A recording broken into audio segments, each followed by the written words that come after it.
Hello friends, good evening. मैं दीपक साहू। स्वागत है आपका हमारे यूट्यूब चैनल CGPSC है रिटर्न नोट्स में। आज की कक्षा शुरू होने जा रही है। अधिक से अधिक लोग जुड़ जाइए। चैनल को अपने व्हाट्सएप ग्रुप में शेयर कर दीजिए ताकि इसकी जानकारी उन्हें भी प्राप्त हो सके। आज हम पंचायती राज को कंप्लीट करने का प्रयास करेंगे।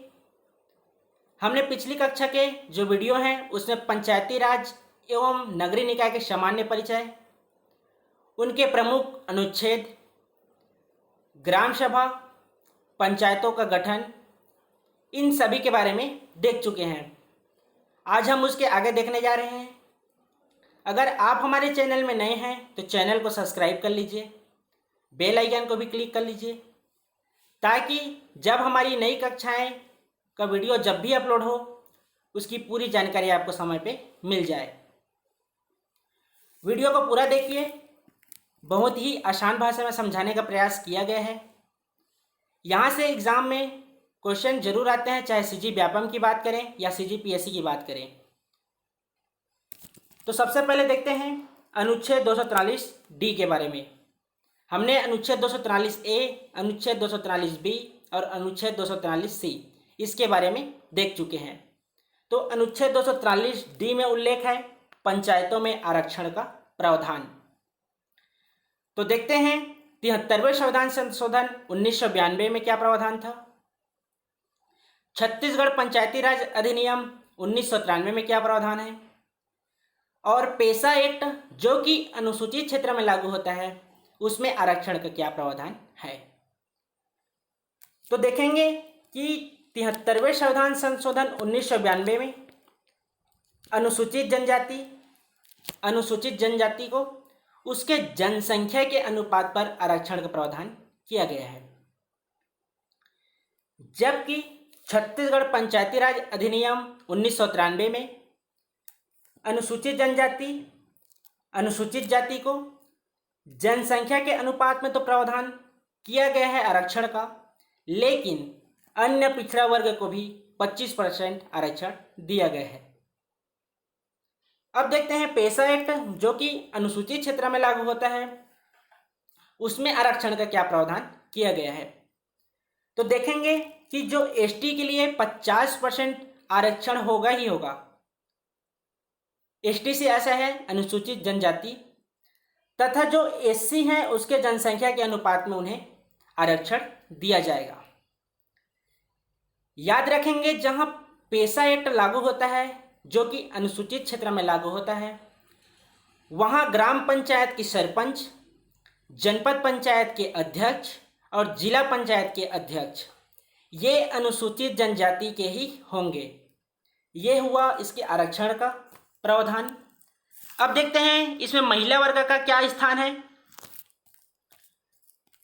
तो देखेंगे कि जो 73वें संविधान संशोधन 1992 में जो अपने वर्ग का कुल सीट है उसमें 1/3% सीट आरक्षित होगा महिलाओं के लिए, जबकि छत्तीसगढ़ पंचायती राज अधिनियम में महिला वर्ग के लिए आरक्षण होगा अपने वर्ग के कुल सीट का 50%।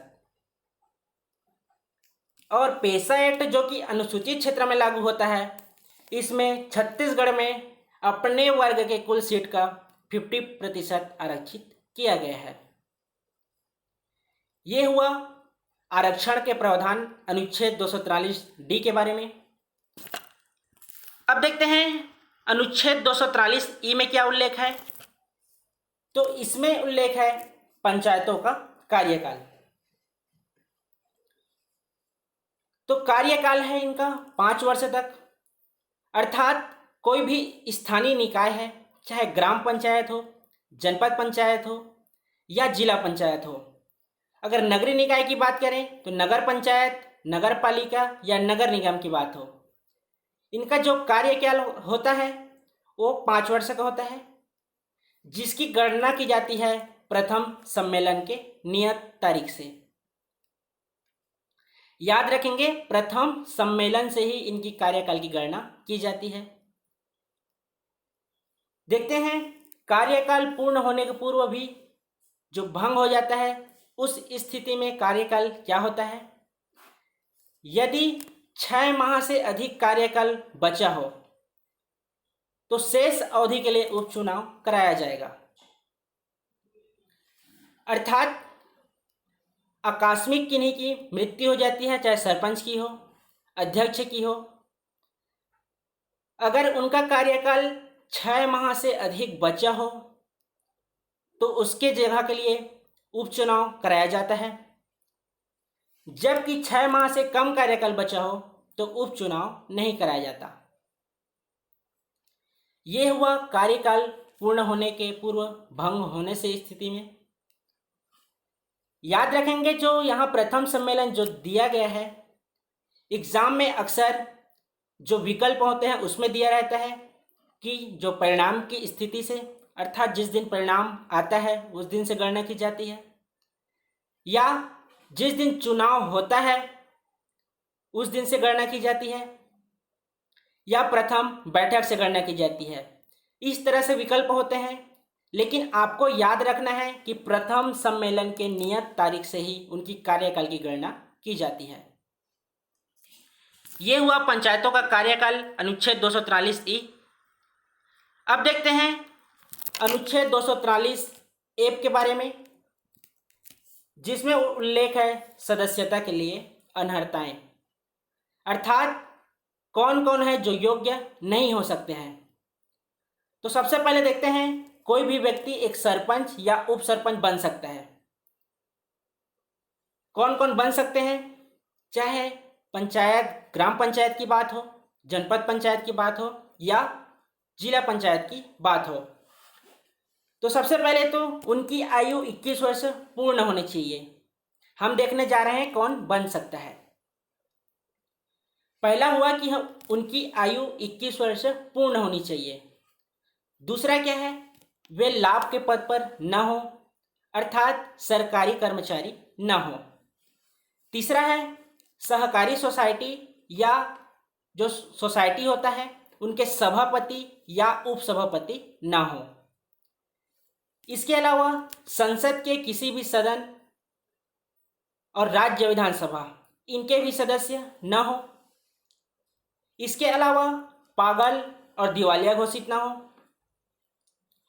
उसके ऊपर कोई भी कानूनी कार्रवाई न चल रहा हो।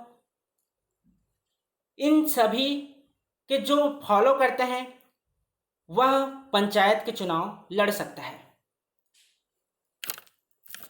अब देखते हैं पंचायत की शक्तियां और उसके उत्तरदायित्व के बारे में, जिसका उल्लेख है अनुच्छेद 243 जी में।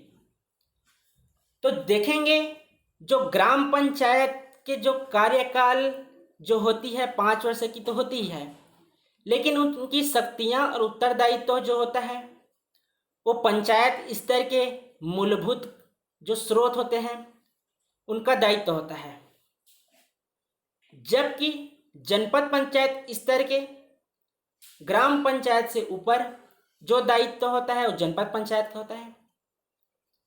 जबकि जिला पंचायत का दायित्व होता है कि वे बड़े बड़े काम को ग्राम स्तर पे, जनपद पंचायत स्तर पे कराए। उसके बाद है अनुच्छेद 243 एच, जिसमें उल्लेख है पंचायतों के निधियां और कर अधिरोपित करने की शक्तियां। तो सबसे पहले देखते हैं कि पंचायत निधि से रकम को कैसे निकाला जाता है। तो देखेंगे ग्राम पंचायत में पैसा निकाला जाता है सरपंच एवं सचिव के संयुक्त हस्ताक्षर से, लेकिन पंचों की भी हस्ताक्षर जरूरी है। इसी क्रम में देखेंगे जनपद पंचायत में पैसा कैसे आहरित किया जाता है। तो जनपद पंचायत के अध्यक्ष के अलावा उनके सदस्यों को भी हस्ताक्षर लिया जाता है, और सीईओ के जब हस्ताक्षर कर देने के बाद वहां से पैसा निकाला जाता है।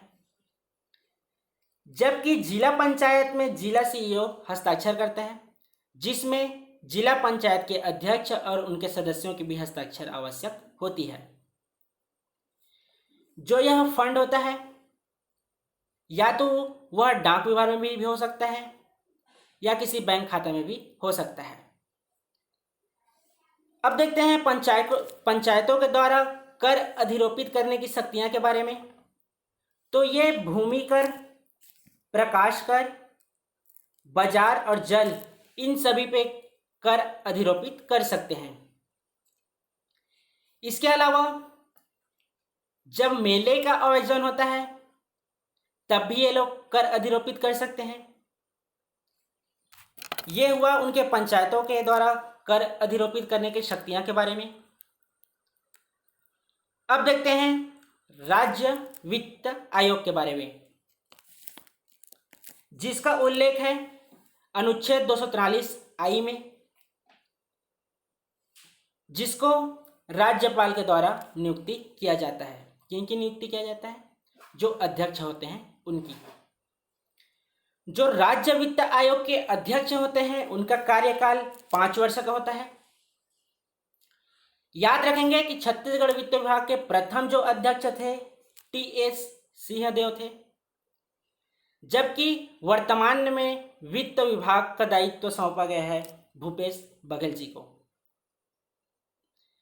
इनका कार्य क्या होता है? तो राज्य की अर्थव्यवस्था की समीक्षा करना, कि जो ग्राम पंचायत, जनपद पंचायत एवं जिला पंचायत के जो फंड हैं उनमें पैसे की निर्गमन कहाँ हो रही है, कहाँ कहाँ खर्च हो रहे हैं, इन सभी की जो समीक्षा का कार्य होता है वो राज्य वित्त विभाग का होता है। उसके बाद है अनुच्छेद 243 जे के बारे में, जिसमें उल्लेख है पंचायतों के लेखाओं की संपरीक्षा जांच, जिनका उल्लेख कहाँ है? अनुच्छेद 243 जे में। उसके बाद है पंचायतों के लिए निर्वाचन एवं निर्वाचन आयोग, जिनका प्रावधान है अनुच्छेद 243 के में। इसको बहुत ही आसान भाषा में समझाने का प्रयास किया गया है। इनको जो पंचायत स्तर पे चुनाव होता है तो कौन कौन प्रोसेस से होकर गुजरती है, सेम वही प्रोसेस पे इसको समझाने का प्रयास किया गया है। वीडियो को पूरा देखिएगा, आसान भाषा में समझाया गया है। तो देखते हैं जो राज्य निर्वाचन आयोग होता है वह किसका किसका चुनाव करवाता है। सबसे पहले देख लेते हैं। पहला ग्राम पंचायत करवाता है, जिसमें सरपंच एवं पंच का दायित्व जो चुनाव होता है शामिल है। जनपद पंचायत में बीडीसी, उपाध्यक्ष और अध्यक्ष का करवाता है, जबकि जिला पंचायत में डीडीसी और उनके अध्यक्ष एवं उपाध्यक्ष का चुनाव का कार्य संपन्न करवाता है। इनके अलावा जो नगरीय क्षेत्र में होता है उसमें नगर पंचायत, नगर पालिका एवं नगर निगम, इन तीनों का चुनाव पूर्ण कराता है। कौन कराता है? तो जो छत्तीसगढ़ राज्य निर्वाचन आयोग है वह। इसके क्या कार्य हैं उसके बारे में देखते हैं। तो सबसे पहले है मतदाता सूची तैयार करना, जिनमें 18 वर्ष से अधिक जो भी व्यक्ति होते हैं उन्हें शामिल किया जाता है। तो सबसे पहला दायित्व होता है राज्य निर्वाचन आयोग का कि मतदाता सूची को तैयार करें। उसके बाद चुनाव की समय सारणी तैयार की जाती है, तिथि, जिसमें ग्राम पंचायत, जनपद पंचायत एवं जिला पंचायत का अलग, ये तीनों एक साथ होता है।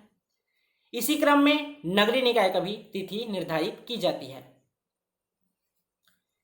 तीसरा है आचार संहिता जारी करना। चौथा है चुनाव चिन्हों का निर्धारण एवं आवंटन। जो चुनाव चिन्ह का आवंटन होता है वह अल्फाबेटिकल पे जारी किया जाता है। इसके अलावा समस्त निर्वाचन क्षेत्र में नियंत्रण एवं निर्देशन का कार्य किया जाता है राज्य निर्वाचन आयोग के द्वारा। इसको कैसे करते हैं? तो ये विभिन्न अधिकारियों का निर्वाचन करते हैं, जिनके माध्यम से जो चुनाव प्रक्रिया होती है उसे आसान तरीके से कंप्लीट कराया जाता है, ताकि कहीं भी कोई मतभेद ना हो। अब देखते हैं पंचायत निर्वाचन से संबंधित जो अधिकारी होते हैं उनकी नियुक्ति कौन करता है और उनके कार्य क्या होते हैं। तो देखेंगे सबसे पहले तो राज्य निर्वाचन आयोग जिला स्तरीय पे जिला निर्वाचन अधिकारी की नियुक्ति करता है, जबकि जिला निर्वाचन अधिकारी द्वारा जो कि राज्य निर्वाचन आयोग की सहमति होती है वे रिटर्निंग अधिकारी की नियुक्ति करते हैं। इसी क्रम में देखेंगे कि रिटर्निंग अधिकारी की सहमति से जिला निर्वाचन अधिकारी द्वारा पीठासीन अधिकारी की नियुक्ति की जाती है। इसी क्रम में देखेंगे कि मतदान एवं मतदाता अधिकारी की नियुक्ति पीठासीन अधिकारी के सहमति से जिला निर्वाचन अधिकारी द्वारा ही किया जाता है। देखते हैं जो जिला निर्वाचन अधिकारी हैं उनके सहयोगी कौन हो सकते हैं। तो उनके सहयोगी के लिए राज्य निर्वाचन आयोग द्वारा उप जिला निर्वाचन अधिकारी की नियुक्ति की जाती है। याद रखेंगे जो जिला निर्वाचन अधिकारी होते हैं वे आईएएस कलेक्टर होते हैं, जबकि जो उप जिला निर्वाचन अधिकारी होते हैं वे डिप्टी कलेक्टर होते हैं। इनका कार्य क्या होता है, तो जिला स्तर पर कार्य जो चुनाव कार्य है उसे संपन्न कराते हैं। यह हुआ जिला निर्वाचन अधिकारी की नियुक्ति और उसके कार्य के बारे में।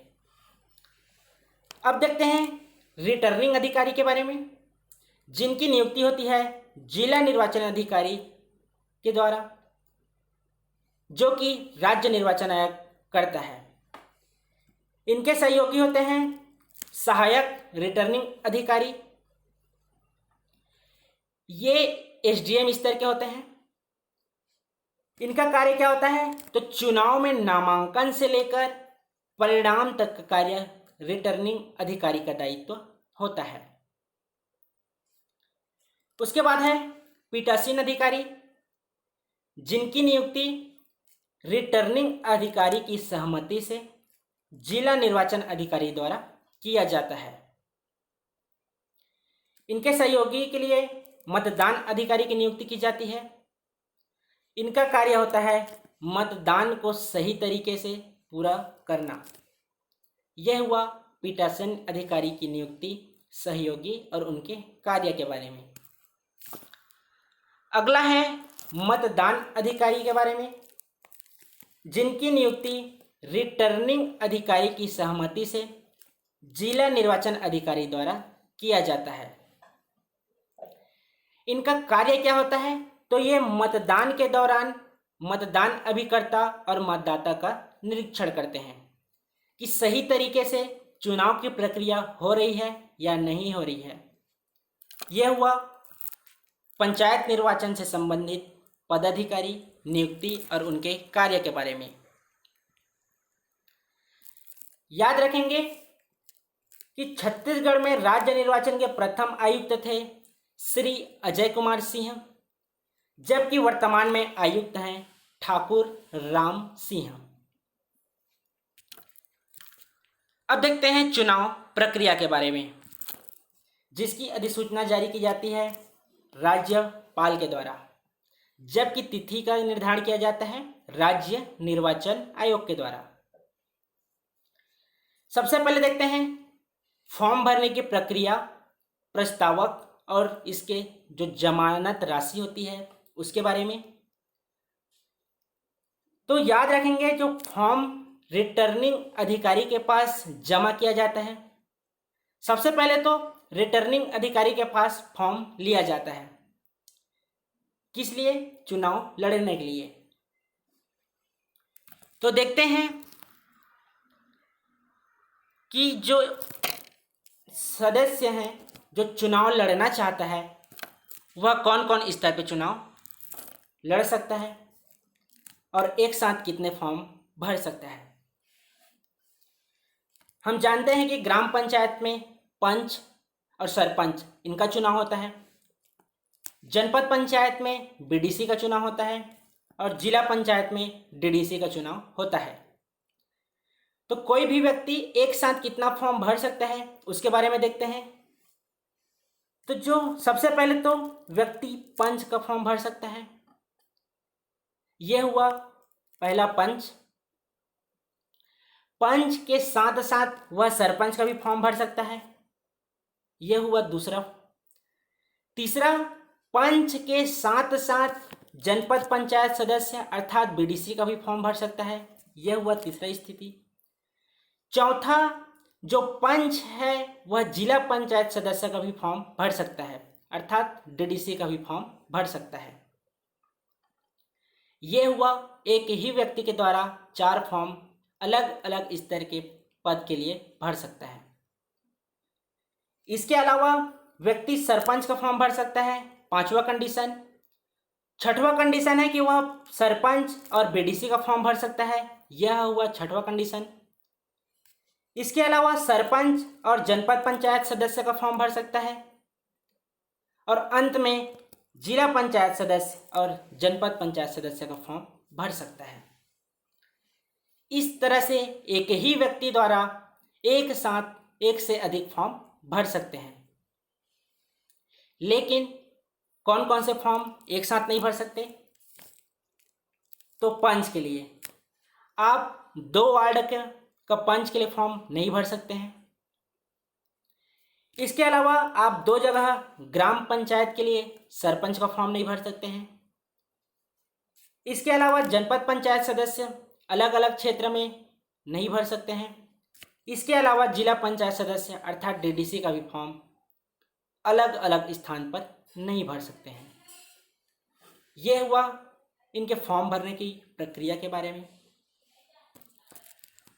अब देखते हैं इनके प्रस्तावक कौन होते हैं जब ये लोग फॉर्म भरने जाते हैं। तो याद रखेंगे प्रस्तावक क्या होता है, तो वह मतदाता जो नामांकन फॉर्म भरते समय अपने उम्मीदवार का नाम आगे प्रस्तुत करता है, वह प्रस्तावक कहलाता है।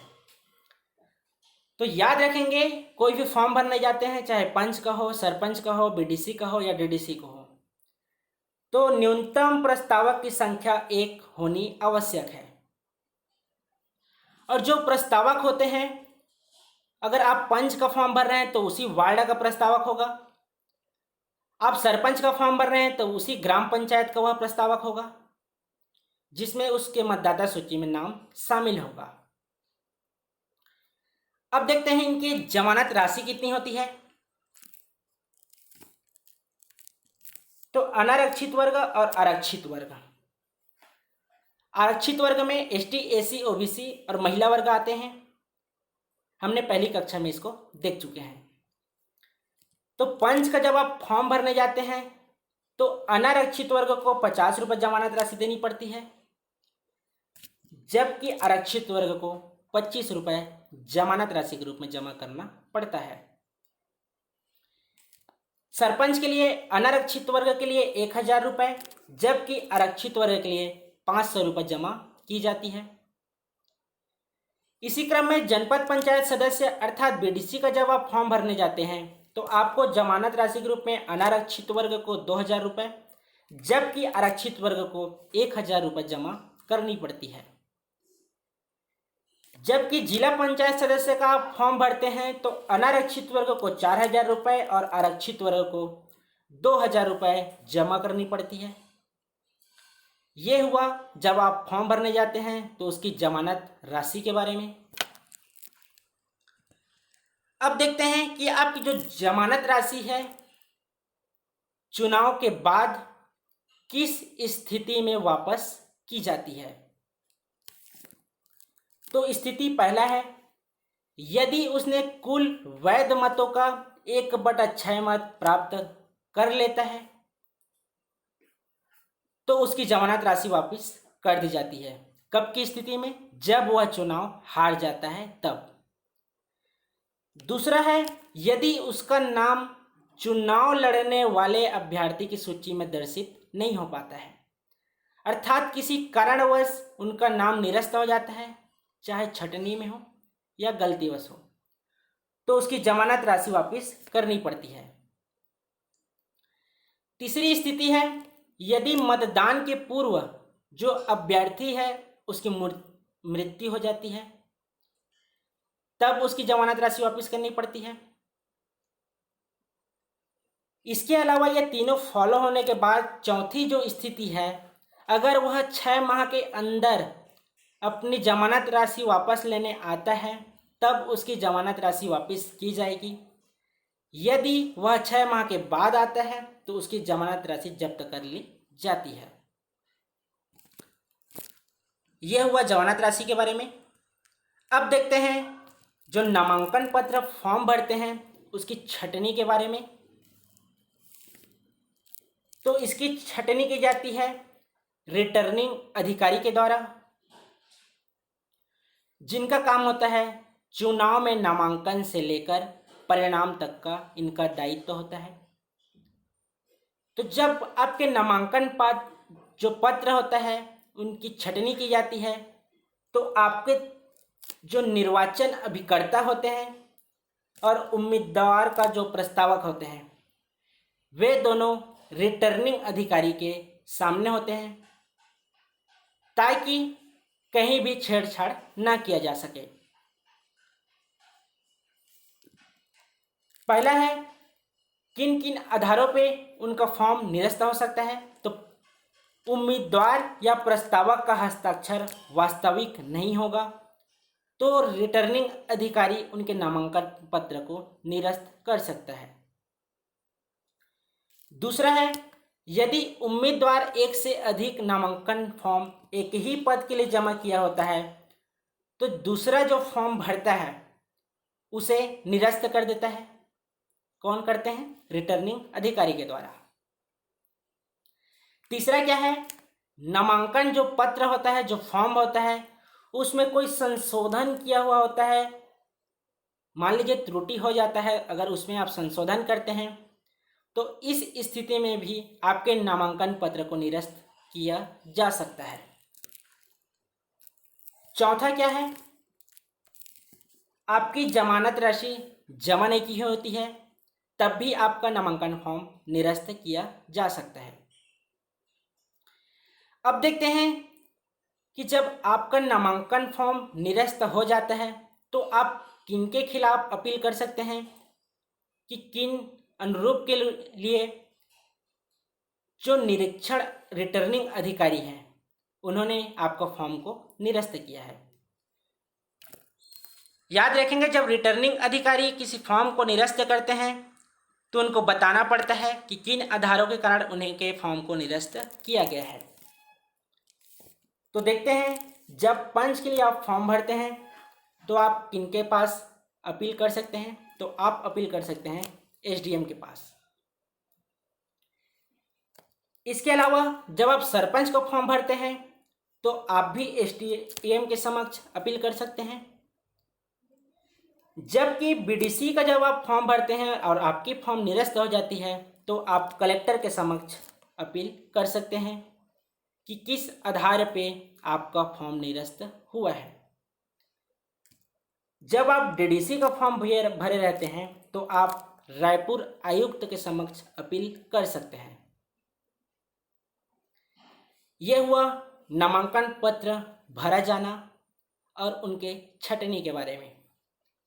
उसके बाद अगला प्रोसेस होता है कि अभ्यर्थी द्वारा नाम वापस लेना। तो किसके समक्ष वापस लेते हैं? तो रिटर्निंग अधिकारी के पास लिखित आवेदन करने पर अभ्यर्थी अपना नाम वापस ले सकता है।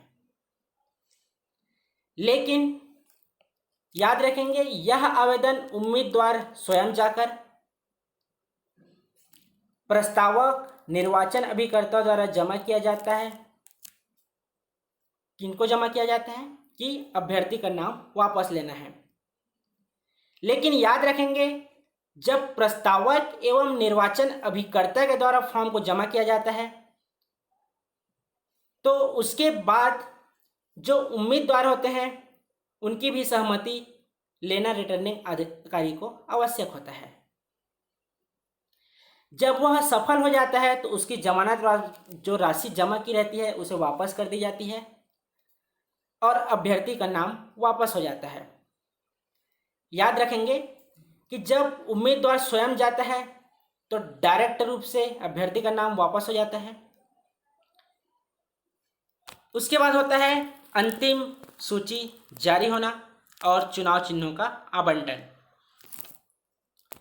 तो जो सूची जारी होता है उसे जारी करता है रिटर्निंग अधिकारी द्वारा, और जो चुनाव चिन्ह का आवंटन किया जाता है और जो सूची जारी होता है वह होता है अल्फ़ाबेटिकल ऑर्डर पर। अर्थात ए का नाम जैसे अजय है तो अजय वाले का पहले आएगा, इसी क्रम में ए बी सी डी इस तरह से जो लिस्ट होती है और चुनाव चिन्ह होते हैं उनका आवंटन किया जाता है।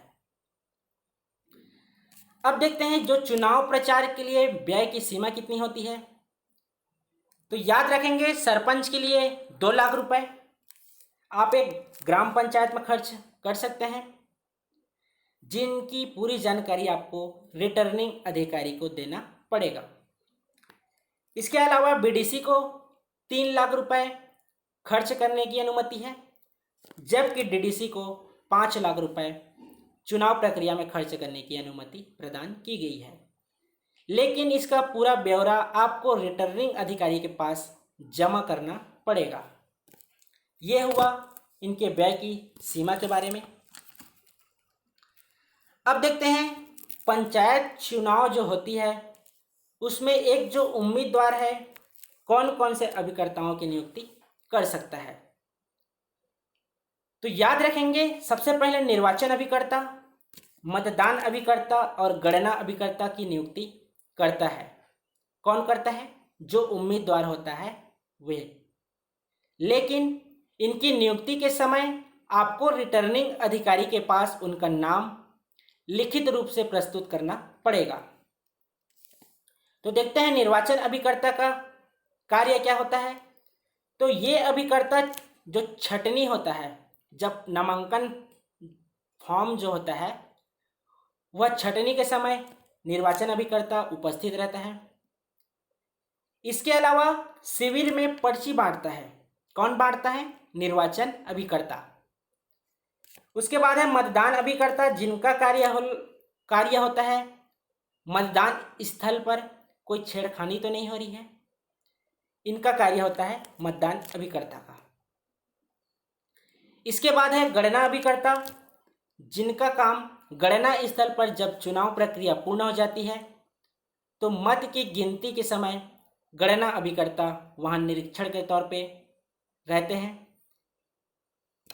यह हुआ निर्वाचन अभिकर्ता, मतदान अभिकर्ता और गणना अभिकर्ता के बारे में। नोट है, देख लीजिए कि जो उम्मीदवार है अधिकतम 2 निर्वाचन अभिकर्ता, 2 मतदान अभिकर्ता और 2 गणना अभिकर्ता की नियुक्ति कर सकता है। कितने लोगों की? मैक्सिमम 2 लोगों की नियुक्ति कर सकता है। अब देखते हैं जो चुनाव प्रक्रिया के समय मतपत्रों का रंग क्या होता है। तो पंच का जो मतपत्र होता है उसका रंग होता है सफेद, सरपंच का होता है नीला, बीडीसी का होता है पीला और डीडीसी का होता है गुलाबी। मतपत्रों का रंग अलग अलग करने का कारण यह है कि पंचायत स्तर के पंच और सरपंच, जनपद पंचायत स्तर के बीडीसी और जिला पंचायत के जो सदस्य होते हैं डीडीसी, इनका चुनाव एक ही दिन संपन्न होता है। इसलिए इन चारों का रंग, मतपत्र का रंग अलग अलग होता है। उसके बाद आता है चुनाव के बाद परिणाम, जिसमें देखेंगे कि पंच और सरपंच इनका परिणाम ग्राम पंचायत स्तर में होने के कारण तुरंत आ जाता है चुनाव प्रक्रिया पूर्ण होने के कुछ घंटों बाद। लेकिन बीडीसी का जो रिजल्ट होता है अलग अलग ग्राम पंचायतों से मिलकर बना होने के कारण इनका रिजल्ट आने में थोड़ी देरी हो जाती है, अर्थात रात तक या दूसरे दिन रिजल्ट इनका आ जाता है। इनके अलावा जो डीडीसी होते हैं इनका चुनाव जिला स्तर पर होता है, तो इनका रिजल्ट आने में लगभग 2 से 3 दिन आ जाता है। लेकिन निर्वाचन अभिकर्ता, मतदान अभिकर्ता और गणना अभिकर्ता जो चुनाव होती है उस समय उपस्थिति होती है। इसके अनुसार मत का काउंट करके निर्णय पता चल जाता है कि किनका विजय हुआ है। अब देखते हैं इनकी पंचायत पदाधिकारियों की पद मुक्ति के बारे में। तो सबसे पहले देखते हैं कौन कौन से प्रोसेस हैं जिनके माध्यम से इनकी पद मुक्ति हो सकती है। सबसे पहले है अविश्वास प्रस्ताव, दूसरा है रिकॉल, तीसरा है निलंबन, चौथा है हटाना और पांचवा है स्वयं त्याग पत्र देकर। सबसे पहले जान लेते हैं अविश्वास प्रस्ताव होता क्या है, किनके द्वारा लाया जाता है। जब पंचायत के पदाधिकारी पंचायत के कार्यकाल में रुचि नहीं लेते हैं, इस स्थिति में वह अपना विश्वास खो देते हैं, इसलिए सदस्यों द्वारा अपने प्रमुख के खिलाफ अविश्वास प्रस्ताव लाया जाता है। दूसरा है रिकॉल, जिनको मतदाता के द्वारा अपने प्रमुख को रिकॉल किया जाता है। अर्थात अगर पंच हैं तो अपने वार्ड में, सरपंच हैं तो अपने ग्राम पंचायत में सही तरीके से काम नहीं कर रहे हैं तो जो मतदाता होते हैं उन्हें रिकॉल कर सकते हैं। यह हुआ रिकॉल के बारे में। इसके बाद है निलंबन और हटाना, जिनको उच्च अधिकारियों द्वारा उनके पद से निलंबित या हटाया जाता है। अंतिम स्थिति है स्वयं त्याग पत्र देकर, अर्थात अपने पद से खुद हटना चाहे वह स्वयं त्याग पत्र दे सकता है। अब इनके डिटेल के बारे में देख सकते हैं। तो पहला है अविश्वास प्रस्ताव, ये हुआ अविश्वास प्रस्ताव। तो देखेंगे कि सूचना सबसे पहले कुल सदस्य संख्या के 1/3 सदस्यों द्वारा लिखित रूप से प्रस्तुत करना आवश्यक है। किनके समक्ष करेंगे?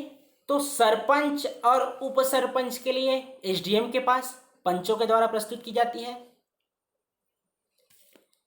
जनपद पंचायत अध्यक्ष एवं उपाध्यक्ष के लिए जिला कलेक्टर के पास प्रस्तुत की जाती है, जबकि जिला पंचायत अध्यक्ष एवं उपाध्यक्ष के लिए संचालक पंचायत के पास प्रस्तुत की जाती है। किनके द्वारा की जाती है? ग्राम पंचायत स्तर में पंचों के द्वारा, जनपद पंचायत स्तर में बीडीसी के द्वारा, जबकि जिला पंचायत स्तर में डीडीसी के द्वारा प्रस्तुत की जाती है।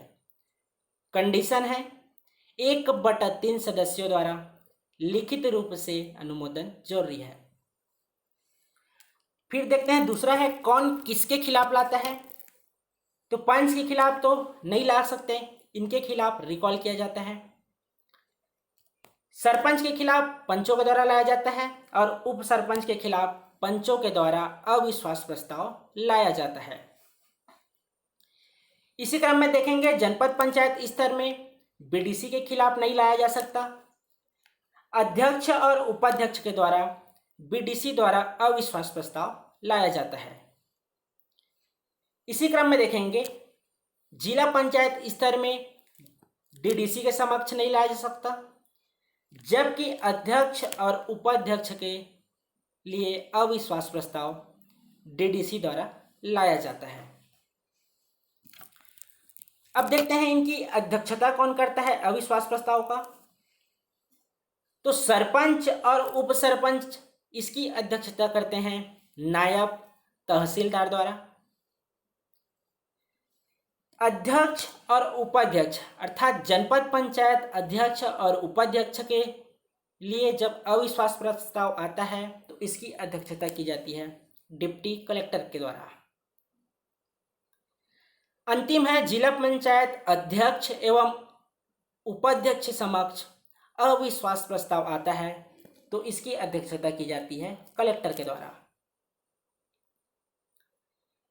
अब देखते हैं कि कब नहीं लाया जा सकता। तो पहली स्थिति है पद ग्रहण करने के 1 वर्ष के काला अवधि के भीतर, अर्थात यदि उनका कार्यकाल केवल 1 ही वर्ष हुआ है तो उनके समक्ष अविश्वास प्रस्ताव नहीं लाया जा सकता। दूसरी स्थिति है कार्यकाल समाप्ति के यदि 6 माह मात्र शेष हो तो भी नहीं लाया जा सकता। तीसरी स्थिति है यदि पूर्व में अविश्वास प्रस्ताव लाया जा चुका है तो 1 वर्ष के भीतर नहीं लाया जा सकता। अर्थात यदि पहले भी अविश्वास प्रस्ताव उनके खिलाफ आ चुका है तो 1 साल के अंदर पुनः अविश्वास प्रस्ताव नहीं लाया जा सकता। अंतिम है यदि उपचुनाव के द्वारा नियुक्त हुआ है तो 1 वर्ष तक पद ग्रहण तक भी उनके खिलाफ अविश्वास प्रस्ताव नहीं लाया जा सकता। यह हुआ अविश्वास प्रस्ताव के बारे में। अब देखते हैं रिकॉल के बारे में। यह हुआ रिकॉल। सबसे पहले सूचना के देखते हैं तो ग्राम सभा के कुल सदस्यों के कम से कम 1/3 सदस्य जब लिखित रूप से हस्ताक्षर करते हैं किनके खिलाफ, तो अनुविभागीय अधिकारी के समक्ष, तो उन्हें रिकॉल कर सकते हैं। अब देखते हैं कौन किसके खिलाफ रिकॉल करते हैं। तो जो मतदाता होते हैं वे सरपंच एवं पंच के खिलाफ ही रिकॉल कर सकते हैं, अन्य के खिलाफ नहीं कर सकते। अर्थात रिकॉल देखेंगे तो केवल सरपंच एवं पंच की ही होती है। रिकॉल से आशा है उन्हें उनके पद से वापस बुलाना। यह प्रक्रिया किनके समक्ष होती है, अर्थात अध्यक्षता कौन करते हैं, तो अनुविभागीय अधिकारी अर्थात एसडीएम के समक्ष। कब नहीं लाया जा सकता, तो पहला है पद धारण करने की तारीख से 2.5 वर्ष का कार्यकाल पूरा नहीं हो जाता तब तक उनके समक्ष रिकॉल नहीं लाया जा सकता।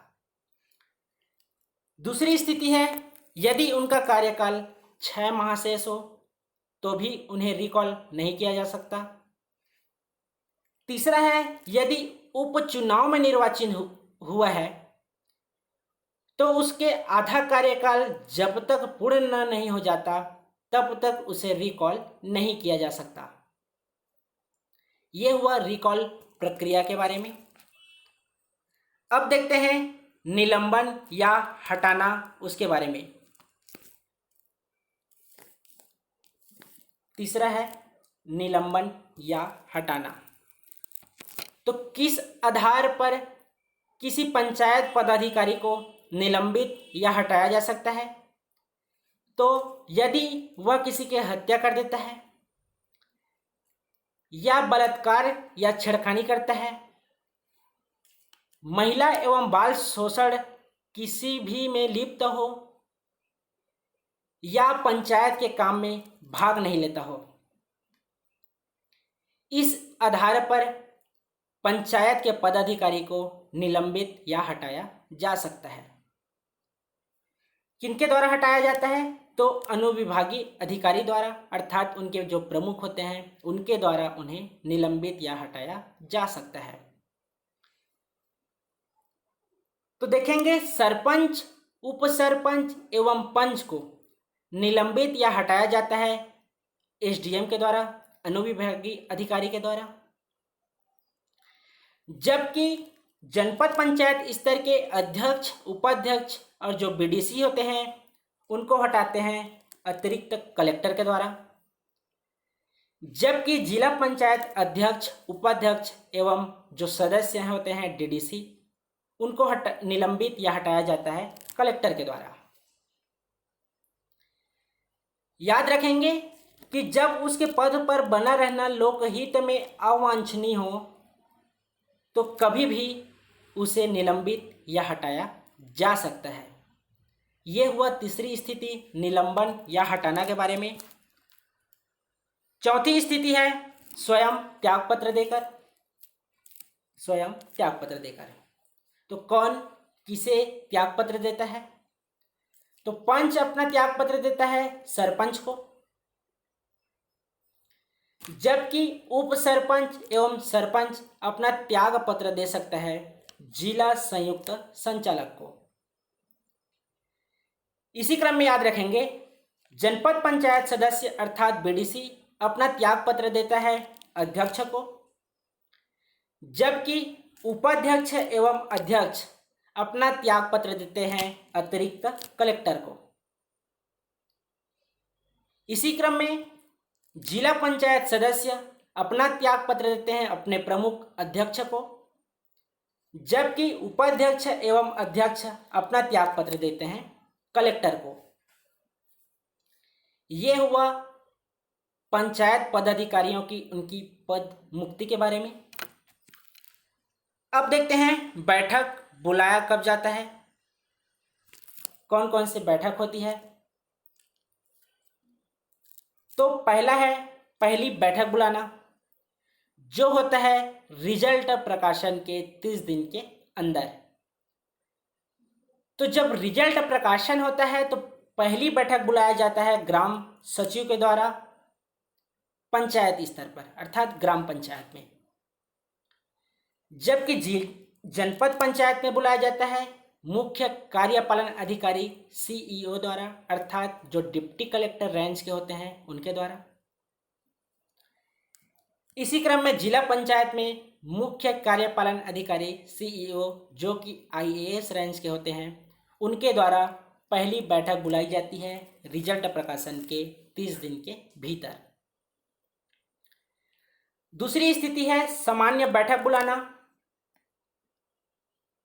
जो होता है प्रत्येक माह में कम से कम एक बार। तो ग्राम पंचायत स्तर में सरपंच द्वारा बुलाया जाता है, जनपद पंचायत स्तर में अध्यक्ष द्वारा बुलाया जाता है, जबकि जिला पंचायत स्तर में जिला पंचायत अध्यक्ष द्वारा सामान्य बैठक बुलाया जाता है।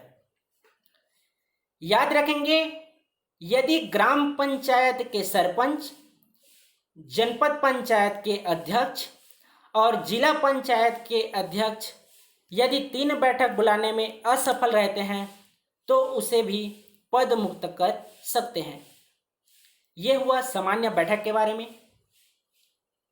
तीसरा है विशेष बैठक, जिसमें उसी स्तर के 50 से अधिक सदस्य लिखित रूप से आवेदन करते हैं तो विशेष बैठक बुलाया जा सकता है, जो होता है 7 दिन के भीतर।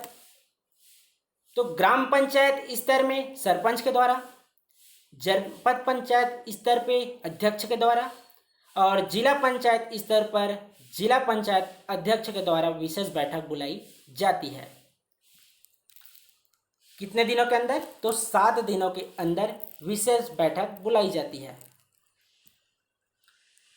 उसके बाद है अनुच्छेद 243(L),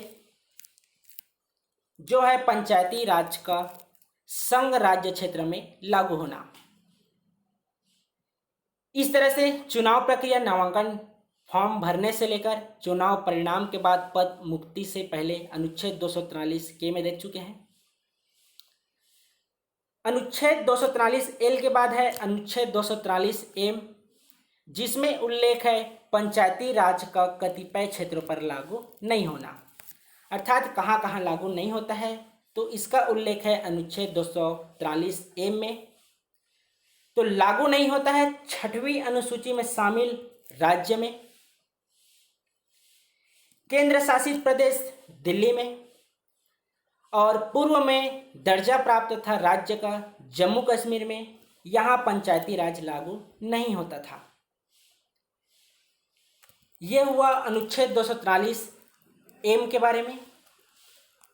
उसके बाद है अनुच्छेद 243(N), जिसमें उल्लेख है विद्यमान विधियों और पंचायतों का बना रहना, अर्थात पंचायतों का बना रहना उल्लेख है, प्रावधान है इसका अनुच्छेद 243(N) में। इसी क्रम में देखेंगे कि अनुच्छेद 243(O) में उल्लेख है निर्वाचन संबंधित कोई मामला आता है तो उसे न्यायालयों के पास हस्तक्षेप के लिए प्रस्तुत नहीं किया जा सकता।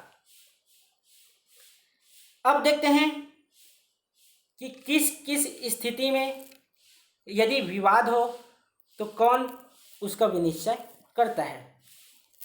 तो पहली स्थिति है यदि ग्राम सभा और ग्राम सभा के बीच हो, अर्थात दो ग्राम सभा के बीच हो, तो विवादों का निपटारा किया जाता है संयुक्त सम्मेलन के द्वारा, जिसमें केवल ग्राम सभा के सदस्य उपस्थित होते हैं।